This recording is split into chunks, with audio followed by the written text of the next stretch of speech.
आज मैं उत्तर प्रदेश की राजधानी लखनऊ और यहाँ पर मैं आया हूँ और यहाँ पर मैं हाई कोर्ट के अधिवक्ता श्री प्रदीप कुमार गौड़ से चर्चा करूँगा। आप लोगों के हित में वो क्वेश्चन और उनके आंसर जो होंगे उनको मैं सुनवाऊँगा और मैं उनका परिचय मैं उन्हीं के माध्यम से दिलवाता हूँ। आप अपना परिचय हमारे दर्शकों को दीजिए। तो आपका बहुत बहुत धन्यवाद। आपने अपने इस प्रतिष्ठित प्लेटफॉर्म पे हमें आमंत्रित किया और हमें आने का सौभाग्य मिला। मैं Pradeep Gaur advocate, YouTube channel Pradeep legal help से। हमारे समाज में जो आजकल घटनाएं दुर्घटनाएं जो होती हैं इनका निराकरण जा करके पहले तो ये जाते हैं पुलिस चौकी या थानों में जाते हैं जी। वहाँ पर जो जनता को दिक्कत होती है उसके बारे में मैं कुछ चर्चा करना चाहूँगा आपका।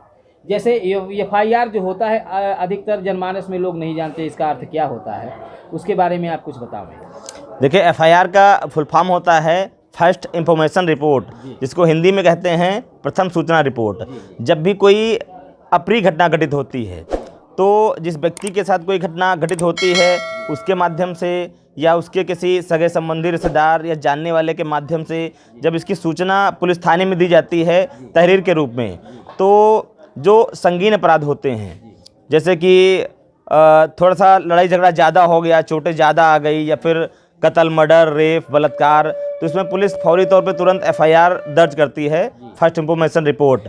और FIR दर्ज करने के बाद फिर अगर देखती है कि मामला बहुत गंभीर है तो सबसे पहले तो जो मुलजिम होते हैं, जो आरोपी होते हैं, उनकी गिरफ्तारी करती है और आगे जांच शुरू करती है।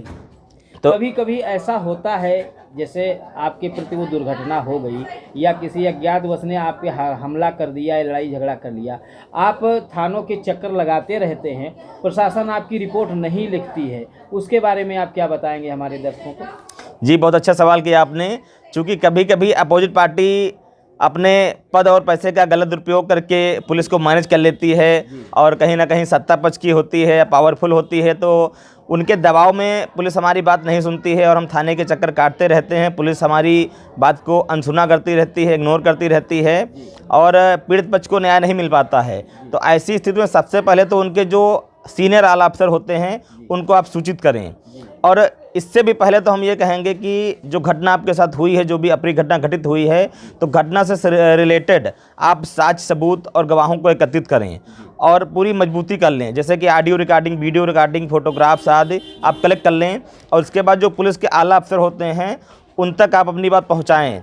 जिला पुलिस अधीक्षक जो होते हैं जी जी जी जी जी SP, शॉर्टकट में SP भी जी जी, सुप्रिंटेंडेंट ऑफ पुलिस। तो आप अपनी बात माननीय सुप्रिंटेंडेंट ऑफ पुलिस जो होते हैं उनसे अपनी शिकायत करें कि फला फला थाने में फला फला समय पे ऐसी ऐसी घटना हुई थी और एक समरी बना लें। जो भी अपनी घटना आपके साथ घटित हुई है तो एक समरी बना लें और साथ सबूतों और गवाहों के साथ पूरा आप कलेक्ट कर लें और ये सब लेते हुए आप सुप्रिंटेंडेंट ऑफ पुलिस के पास जाएं तो वहाँ से आपको रिलीफ मिलेगी। यदि मान लीजिए सुप्रिंटेंडेंट पुलिस भी आपकी बात नहीं सुनते, चूँकि अपोजिट पार्टी हो सकता है थोड़ा सा ज़्यादा पावरफुल हो, ज़्यादा पैसे वाली हो, तो ऐसी स्थिति में आप माननीय न्यायालय का दरवाज़ा खटखटा सकते हैं। तो वहाँ जब न्यायालय आएंगे तो उनको क्या प्रक्रिया करनी पड़ेगी, इसके बारे में आप बताएं। जी, धारा 156(3) CRPC जो कि बहुत ही चर्चित धारा है, तो आप धारा 156(3) CRPC के तहत अपने अधिवक्ता के माध्यम से आप वहाँ पे दाखिल कर सकते हैं। साक्ष्य, सबूतों और गवाहों के आधार पर यदि माननीय न्यायालय को ऐसा लगता है कि वास्तव में आपके साथ कोई अप्रिय घटना घटित हुई है और आपकी बात को नहीं सुना गया है, आपकी बात को दबा दिया गया है, आपकी आवाज़ को दबा दिया गया है, तो माननीय न्यायालय के पास यह पावर होती है कि संबंधित थाने की पुलिस को आदेशित करता है कि फला मैटर की FIR दर्ज करके और अभियुक्तों की गिरफ्तारी करे और माननीय न्यायालय स्वयं भी FIR लिख सकता है। कभी कभी ऐसा होता है जो आजकल ये प्रथा चली है दहेज प्रथा वाली जी, इसमें क्या होता है पीड़ित पक्ष जो होता है वो कभी कभी ऐसा होता है कि ससुराल पक्ष वाले उसके प्रति झूठा मुकदमा लिखाने का प्रयास करते हैं जी। जबकि वर पक्ष वाले ऐसा करते नहीं हैं, वो स्वतः अपने से जल जाती है या फांसी लगा लेती है। लेकिन जो वधू पक्ष वाले होते हैं वो अगर लड़के पक्ष वालों को अगर झूठा लगाते हैं उसके बारे में कैसे ये साबित होता है? देखिए, यदि आप वास्तव में निर्दोष हैं, बेगुनाह हैं, तो आपको बिल्कुल भी घबराने की ज़रूरत नहीं है। तो सबसे पहले तो आप अपनी बेगुनाही के सबूत एकत्रित करें। मतलब ये नहीं कि FIR हो गई तो आपको बहुत घबराने की, बहुत परेशान होने की ज़रूरत है। चूँकि आप अगर निर्दोष हैं, बेगुनाह हैं, तो सबसे पहले आप अपनी बेगुनाही के सबूत कलेक्ट करें और उसके बाद आप माननीय न्यायालय के समक्ष जो आपके विरुद्ध झूठी गलत तरीके से मिथ्या आरोप लगा के आप पे एफआईआर पंजीकृत हो गई है, तो आर्टिकल 226 के तहत माननीय उच्च न्यायालय का दरवाज़ा खटखटा सकते हैं और उसको चैलेंज कर सकते हैं। तो साक्ष्य सबूतों, गवाहों और दलीलों के माध्यम से जब आप उच्च न्यायालय में अपने विरुद्ध दर्ज झूठी एफआईआर को चैलेंज करेंगे और माननीय उच्च न्यायालय को यह प्रतीत हो जाएगा कि आप वास्तव में निर्दोष हैं, बेगुनाह हैं, तो आपके विरुद्ध दर्ज झूठी एफआईआर को माननीय उच्च न्यायालय क्वेश्चन कर देगा, खारिज कर देगा, और या फिर आपको डायरेक्शन दे देगा कि जब तक आपके मामले की जांच हो रही है उस बीच आपकी गिरफ्तारी न की जाए, और आपसे कहेगा कि आप विवेचना में सहयोग कीजिए, लेकिन आपकी गिरफ्तारी नहीं की जाएगी। तो ऐसी स्थिति में जो आपके मामले का एक आईओ इन्वेस्टिगेशन ऑफिसर जो विवेचक नियुक्त किया जाता है, तो आप उसका सहयोग करिए कि आप जांच कीजिए, मैं सहयोग करता हूं, और माननीय न्यायालय इस पर डायरेक्शन दे देगा कि इस बीच आपकी गिरफ्तारी नहीं होगी। और यहाँ पे दूसरा विकल्प भी बताएंगे कि अगर मान लीजिए वहाँ एक दूसरा विकल्प है, अगर वहाँ से भी आपको रिलीफ नहीं मिल रही है तो आप उसके लिए बेल करवा सकते हैं, एंटीसिपेटरी बेल। चूँकि हम उस बेल की बात नहीं कर रहे हैं, अभी हम फौरी तौर पे जो रिलीफ है उसके लिए बात कर रहे हैं। एंटीसिपेटरी बेल धारा 438 सीआरपीसी में यह प्रावधान अभी हाल ही में यूपी में हो गया, 2019 में, पहले नहीं था। यदि आपको लगता है कि आपके विरुद्ध कोई झूठी एफआईआर दर्ज हो गई है तो आपकी गिरफ्तारी हो सकती है, किसी भी समय पुलिस आपको गिरफ्तार कर सकती है, तो आप धारा 438 सीआरपीसी के तहत माननीय उच्च न्यायालय के समक्ष, और आप ये माननीय डिस्ट्रिक्ट कोर्ट के वहाँ से भी 2 जगह से यह प्रावधान है कि आप जो है अपनी बेगुनाही के जो साक्ष्य सबूत और गवाह हैं ये सब आप एकत्रित करके अपने अधिवक्ता के माध्यम से एंटीसिपेटरी बेल में जा सकते हैं। वहाँ से भी टिल चार्जशीट, जब तक आपके विरुद्ध चार्जशीट नहीं लग जाती है, आपका मामला भी इंक्वायरी चल रही, तो उस बीच आपकी गिरफ्तारी नहीं होगी और आपको एंटीसिपेटरी बेल मुहैया हो जाएगी। कभी अक्सर देखा जाता है कि किसी ने अगर अपने को आग लगा करके किसी चौराहे पर या घर में अगर उसने अपने हाथों से आग लगाई हो और वो मरने के पहले वो बयान दे दे कि फला ने हमको ये जलाया है, और अगर फला ने जलाया नहीं है, तो उसके बारे में भी आप क्या बताएंगे?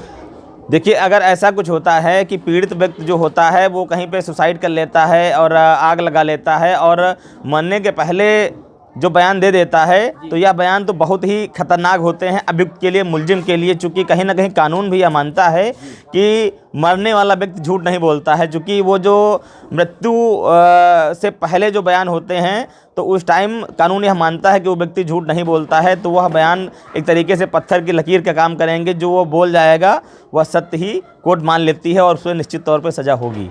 तो जैसे उसके जो मुलजिम होते हैं जिनको नाम लेकर के बताता कि फला ने हमको जो है जलाया है, तो उसके बाद कुछ न्यायालय नहीं कर सकता कि अगर वो निर्दोष है तो न्यायालय कुछ नहीं बोल सकता है? देखिए, यहाँ पे कानून यह मानता है कि जो व्यक्ति मर रहा है कहीं ना कहीं, तो वो मरने के समय झूठ नहीं बोलेगा। यदि मरने से पहले वो किसी को आरोपी बता रहा है तो निश्चित तौर पे वह सही होगा, क्योंकि कहीं ना कहीं कानून इसको मानता है कि मरने के पहले आदमी झूठ नहीं बोलता है। जी, तो मैं बहुत बहुत धन्यवाद देता हूँ आपको कि हमारे दर्शकों को इतनी अच्छी जानकारी दिए, और मैं आपका बहुत बहुत शुक्रगुजार हूँ कि दर्शकों को कोई भी अगर दिक्कत होती है तो डिस्कशन में नंबर पड़ा है भैया जी, आएंगे। हमारे जो समाज में जो कुरीतियाँ हैं इनको ख़त्म करने के लिए, जैसे दहेज प्रथा हुआ और कन्या भ्रूण हत्या हुई, और ये जो आजकल प्रदूषण वाली समस्या है, इसके बारे में क्या हमारे समाज को क्या संदेश देना चाहते हैं?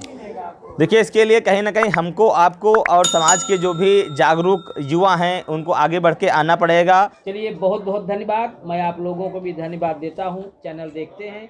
इसी के साथ में